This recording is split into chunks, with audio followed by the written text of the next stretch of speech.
All right, we're literally in the very, very, very, very, very last theoretic sessions for Hrad 223 part-timers. So this is lesson 79, 79, 80, 81 are going to be here. I'm going to still do them obviously digitally.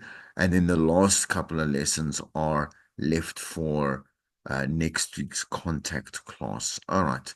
So this one is not back to buying, selling, and executing airtime, but concepts that are really important around understanding the station as a product. So really important to take us back to what you were introduced to in the beginning of the year, which was understanding the numbers, the RAMs, right? And how that is important for us to be able to translate into a contract, into an agreement, into whatever it is, a relationship with a potential client, right? To make it viable, should I say, for them to be able to buy and obviously sell their product, service, brand, etc., etc., on our radio station. Off the Next Level Radio, Cullinan and Nash's book, Chapter 10.1, Introduction, 370, Chapter 10.2, RAM Surveys, 370 to 373, Chapter 10.3, Radio Planning, Media Planning, 373, and 10.4, Booking Radio Media, 378, 10.5, Compensation, 379. I'm going to go directly into, because it's quite a long presentation. Just move this and make it clear. All right, so let's get to through the theoretics and have a bit of a chat as well. So a lot of these concepts will be familiar to you. So let's read out and cover and move along to more of the practical aspects of this.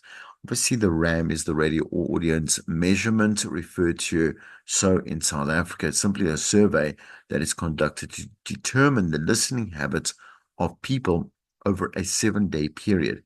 The RAM survey in South Africa is currently managed by the BRC, right? And it's conducted by TNS, a market research company that belongs to the Kantar group, right?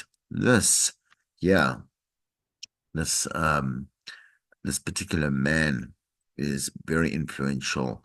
But we don't have to get into him and why his group, obviously his group is super important, but this man I literally work under.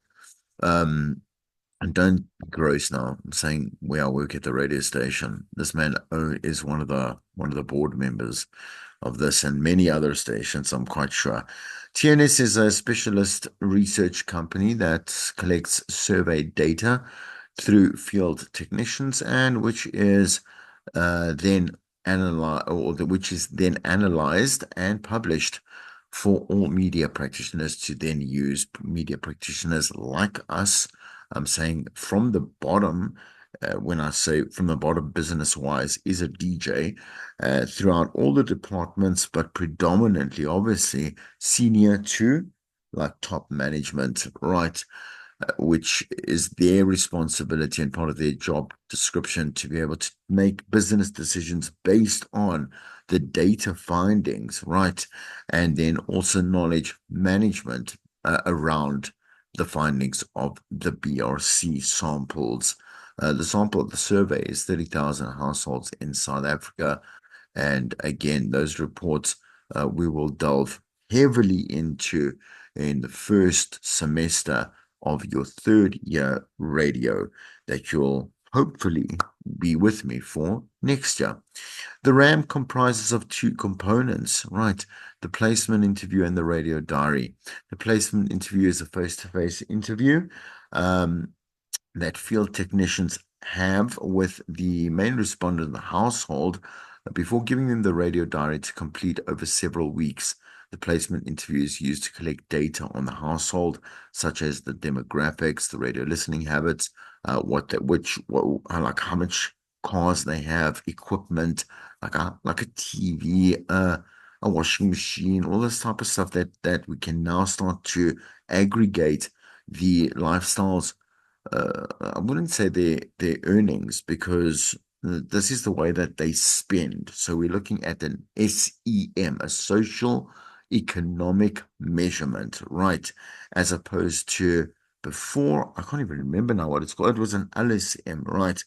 Um, which I can't, we've moved away from it so far, and I'm going to be transparent. I can't even remember what it stands for, but I do know what it means. It means how much they earned. So we moved away from the LSM to the ESM now for many years, and so that we could understand the lifestyle habits, right? Um, what it is that they're spending their money on and where it is going, right? The diary is then the physical diary that they actually have to go and fill out what they listen to, when they listen to it, what times or what days. It prompts the respondent to provide information that allows the BRC to measure the following, right? So, what radio stations are listed to by people in a 7 day period?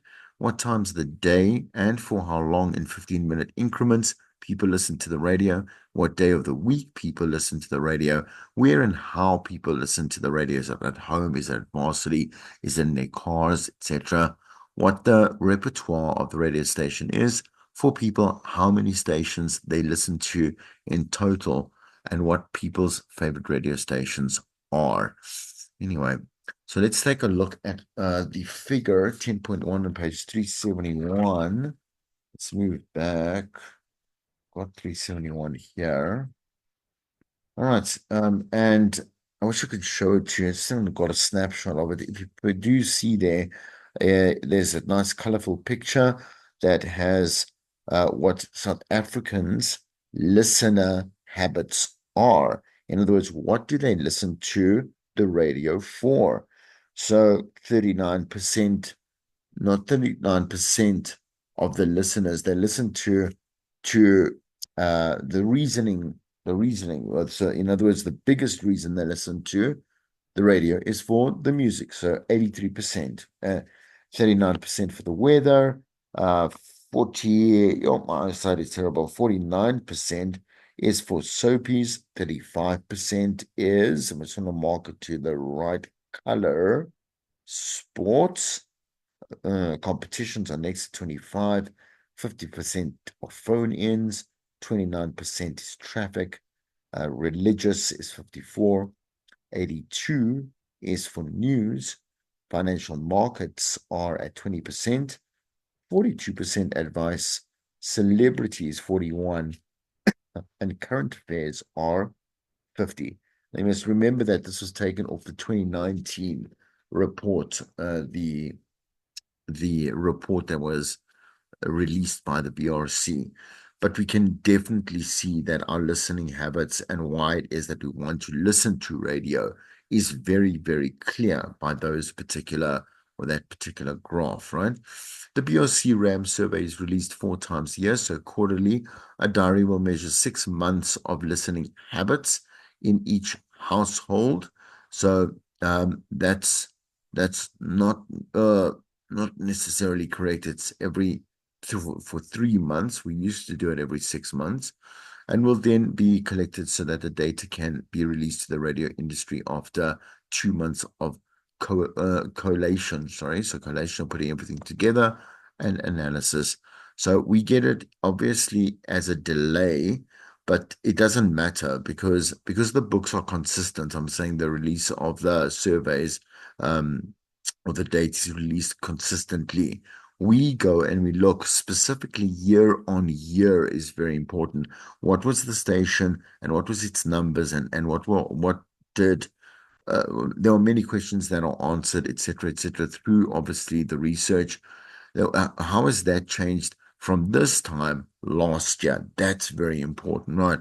Not necessarily from quarter to quarter, because different things trigger different needs from a listener at particular times or periods throughout the year. So the healthy approach for a manager is to be able to look at that from year to year and see what the numbers are like, and then move forward with their own, obviously, business analysis and what actions they might take. Right. The data from RAMs allows a radio station to understand whether its audience is growing or shrinking, both between one diary's results and the next, and when the measurements obviously are more important year to year. It can then analyze what changes were made to programming during the survey period to understand how the audience is going to react to these particular changes. We can see that in the trends, we can see that in the patterns, we can see it in the numbers. Remember, numbers are only numbers, graphs are only graphs, but then it's the way that we interpret why these numbers are the way they are and what actions we take on that particular interpretation that is more important. Okay, because you can make the wrong decisions in the way that you decide to interpret the data incorrectly. This then informs, should I say, the radio's program manager future strategies and helps them know what is working and what is not. The thing is, so I'm going to mention this now. We must also look at who can afford detailed analysis or detailed reports from the BRC, because the BRC will do reports for every station that is registered for analysis, right? And then because some stations for some of the reasons just are never on that. Well, there are actually a couple of reasons why they might not be in the report. Some of them don't actually have enough listeners, and so I think they fall below the 1,000 listener mark, and so they're not obviously listed within obviously the reports. But excuse me, right. The other reason is that some stations just are not, when I say registered, that with the BRC, they are not registered, and so the thing is that they are not researched as a result. Okay. Anyway, my thing is that we have a really great full detailed analysis of what the BOC does give us. But for us to have real, obviously, real depth and real, what do we do? What is it called? It's data analysis. There we go. To be able to perform proper data analysis, we do need the information per quarterly, which is not provided on the BOC reports. We must pay for that. And you must think about it from a community station. Community stations can't afford that type of added costs to the already it's a fragile foundation because we know that community stations live hand to mouth, right? And it's not because once again anything that they're doing wrong in particular. A lot of stations are doing everything right, but the thing is, because the revenue stream is so low, because community obviously covers a smaller feeder area, much smaller audience, and so everything is smaller. The rate cards are smaller. The income, like I say, for the station is the revenue is smaller. This is we do detailed, obviously, analysis through independent research companies once a year, because that's very important for updating our rate cards, packages, etc. And so we can obviously be able to present that to clients when they are coming to us, or we're going to them for prospective sales, etc. Right. Anyway, just so that we do know that information has to somehow be procured from a different avenue. Like if you do not have money, great ways to do that is obviously online surveys. But again, and how do we do this? We attract people online to be able to fill out the surveys. That surveys take about 15 minutes, which is a long time when you're sitting down and filling out a survey. But you are then eligible to win like 20,000 Rand or a holiday or whatever it may be, right? That's how we do research studies at a much smaller cost, because it's easier to rather give 20,000 Rand away than to pay 80,000 or 100,000 from an independent researcher to be able to give you that information, right? Okay, anyway, so if the diary says that a station has 3 million listeners, it's not counting each and every person in the country and then saying that of the entire population, 3 million people are listening. It is counting the average and collective number of people in the sample who have confirmed that they listen to that station in the survey. And if you would like to understand the technical aspects of a RAM survey, you can read more about it at the BRC website, brcsa.org.za, right?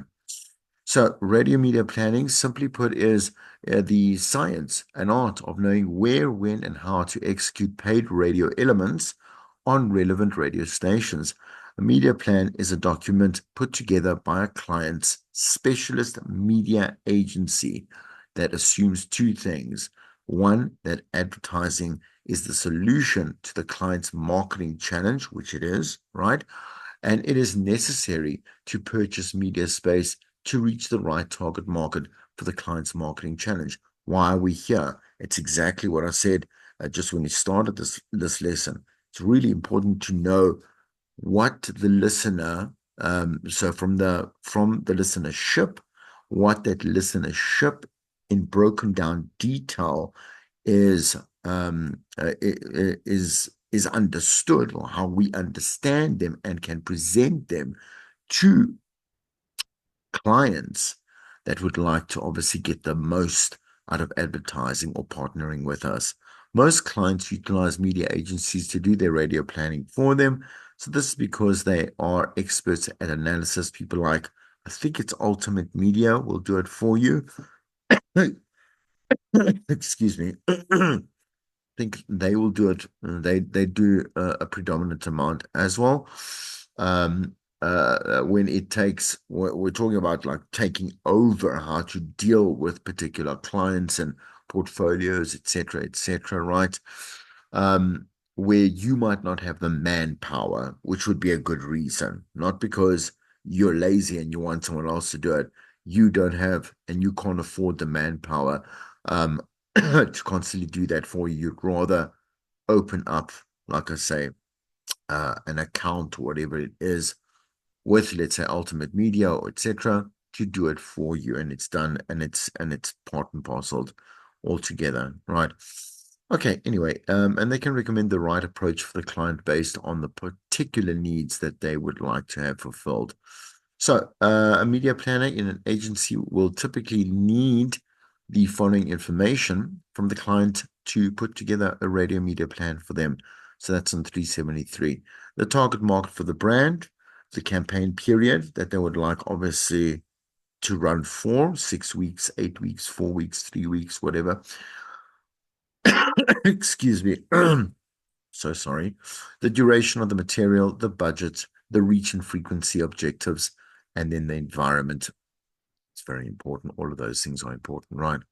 It is clear that some aspects of media planning are very scientific, so a media practitioner has specific software available to them in which RAM figures are then loaded, and then it will do, so this is knowledge management software.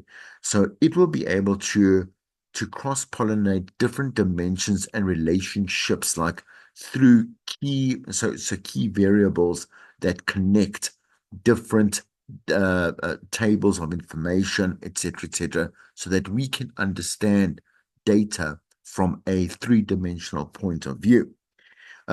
That's really cool because it'll answer a lot of questions and a lot of trends and a lot of so I say like lifestyle patterns or whatever it is, like women will predominantly be more attracted to this, or they tune in at this time, or they whatever it may be, right?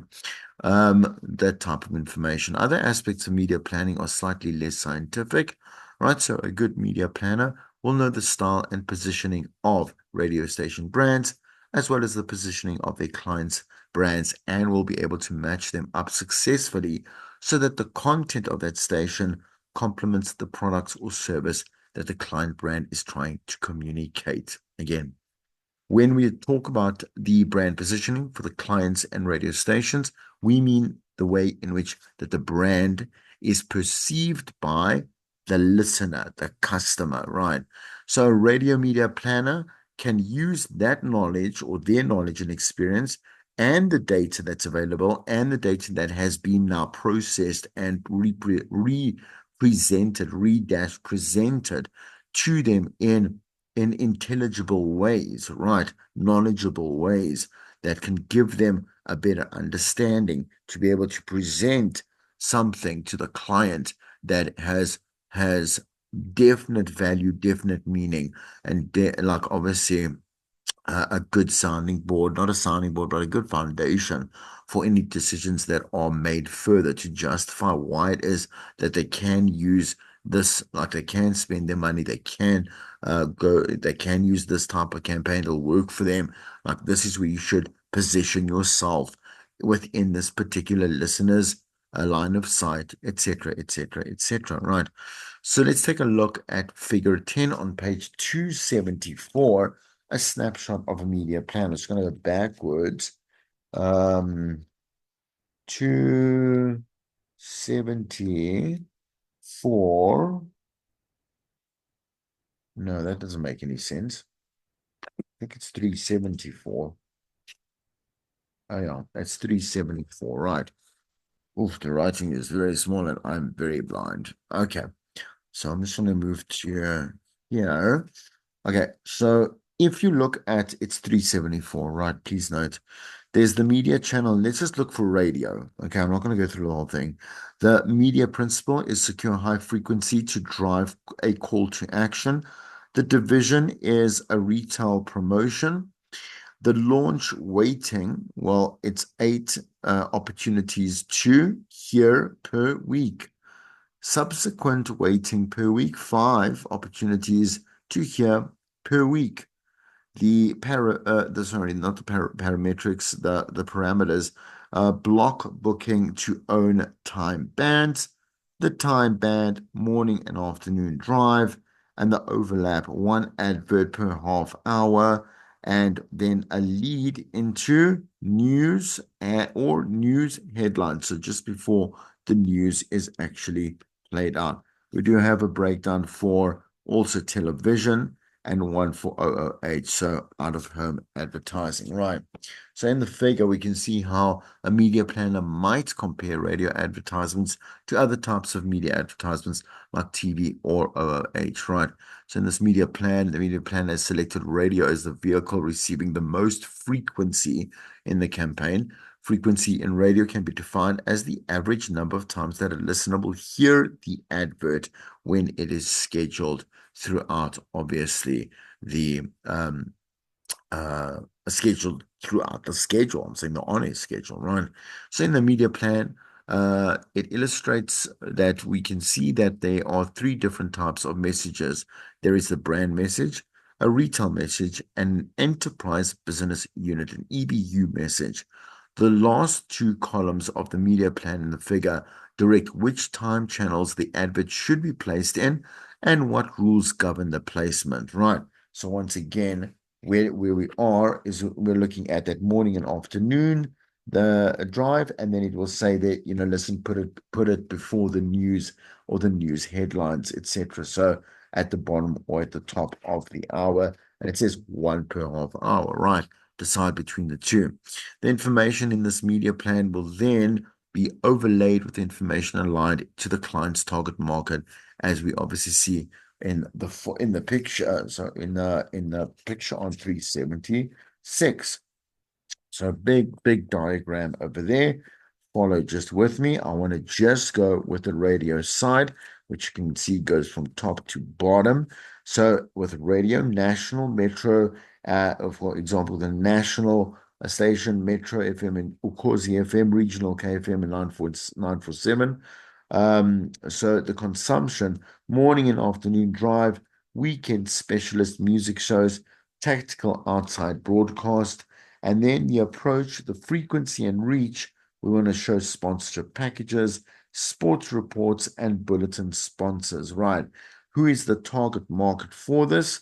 18 to 25-year-olds, urban dwelling male and female. The target market's interests are mainstream sport, travel, and music, and the consumer insight and motivations are digital savvy, fashion forward, and not yet upwardly mobile, but determined to succeed at any price. Right.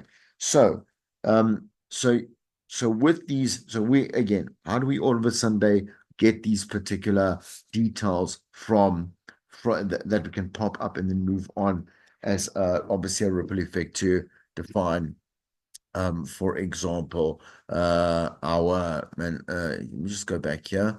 So the analysis, or not the analysis, basically the media plan for any of these activations. We get that from the BOC reports. We get that from the BOC report processing, like post processing, and again. From those agencies that are going to kind of clean that up for us, right? So the radio media planning principles in this figure inform us on the station that is chosen. Again, Network Metro or Corsi 947, KFM, excuse me. The time channels that are selected, the approach to the types of the radio shows that the advert will be played in, the types of radio advertising that will be then utilized. As we said there, like what are we going to do there? Are we going to do? So I'm just going to take the textbook back. So we want to do, for example, outside broadcasts. So we're going to mention, obviously, we're going to have sponsorship packages that will give away prizes, for experiences or whatever it may be, because they do like travel and they do like sports, etc. So let's give them tickets to a sporting event, or let's let them travel to, I don't know, Madagascar or whatever it may be. All right. The figure on page 377, excuse me, we're moving along here, right? Is a long list here that gives a list of key advantages of using radio as an advertising device for clients. Let's look at some of those. Make sure that it's not listed here. Okay, so within this figure, let's look at the first three of either side. Advantages: production of advertising material is relatively cheap in comparison to print and television. Right. So targeting is very geographically specific because we have a footprint as well. High frequency is possible to improve the chances of converting listeners from hearing the advertisement to doing what it is telling them to do. Radio is a live medium happening in real time, and presenters can enable a one-to-one listening experience with many more advantages to be able to also work on and take advantage on, capitalize when we're saying, listen, yeah, like to the client, look at all these great reasons why you should advertise with us, right? The disadvantages is that it's theater of the mind. So we have a challenge, which is fine, we get over it, of how to create certain particular activations or follow throughs or run throughs or whatever it is, or outputs that are on radio on the station, right? That must not in any way depend on a visual aspect. We can only do that by incorporating a social media component to whatever it is that we are. So to whoever it is that's obviously partnering with us, and being able to say, okay, let's take advantage of the digital domain, and let's run there for a while, right? So there are limited spots available. We can't keep playing. If let's say we've filled up, again, I said to you in a previous lesson, 3.5 minutes on average per spot, please, otherwise it's too much. It's just too much. Then we filled up for that hour and that show and that day, and we can't take more, right? Okay. You might decide to be, like I said, a little bit greedy or whatever it is.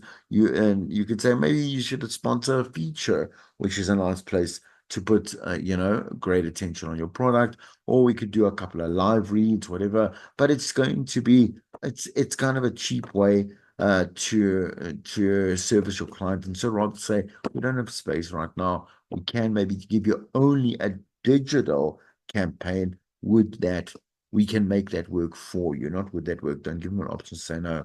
There are limited spots available, right? So then the third one says can become wallpaper, so people can conduct multiple other tasks while listening to the message, and it might be lost in them, which it will, because hardly no one listens to radio actively, right? It is the way that our brain processes secondary, like a secondary input, which is fine because our brain is very clever and it can do many, many, many cool things, right?